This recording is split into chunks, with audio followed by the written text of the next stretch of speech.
The king's called William. Okay, let's have a look. So we go all the way back to 1066 when William I is crowned on Christmas Day. He's also known as William of Normandy, and he's also known as William the Bastard. Mostly he's known as William the Conqueror, so that was him. Now he died in 1087, but it was okay because he had a son and he became king and he was called William. So he's our second William. William Rufus, because of his red complexion. William Rufus was the one who was killed in the New Forest in 1100 out hunting. Maybe it was murder.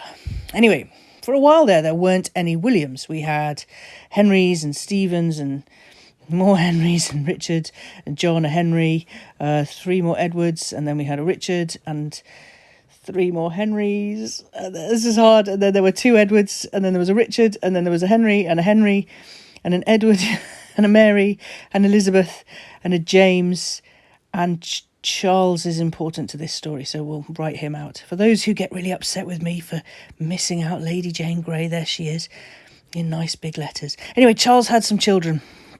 One was called Mary, one was called Charles, and one was called James. Charles became the next king after some messing about there with Oliver Cromwell in an interregnum. He died, and James, his brother, became king. Now, James was, thrown out or ran away, whichever way you want to put it, and the throne went to his daughter, Mary. The thing with Mary, there's a Mary the First up there, the thing with Mary was that she didn't want to do it on her own. She wanted to do it with her husband.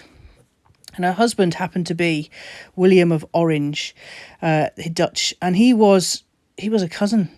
He was Mary's child, so he became William III.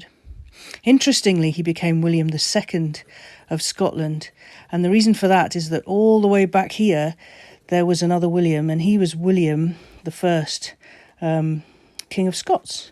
So William I, that's not William Wallace if you're thinking it, he came a little bit later, but no, this was William I of Scotland, which makes William III of England William II of Scotland.